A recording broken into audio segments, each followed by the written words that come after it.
అందరికీ నమస్కారం. ముందుగా ఎంఆర్ న్యూస్ తెలుగు అనే ఛానల్కి అందరికీ స్వాగతం అండి.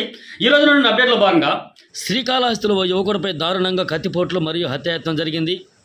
స్థానికులు అందించిన వివరాలు మరియు ప్రస్తుతం వరకు ఉన్న అందుబాటులో ఉన్న సమాచారం ప్రకారం అయితే శ్రీకాళహస్తి పట్టణంలోని కొండమిట్ట ప్రాంతానికి సంబంధించిన శివ అనే యువకుడు బార్బర్ షాప్ నిర్వహిస్తూ జీవనం కొనసాగిస్తున్నాడు.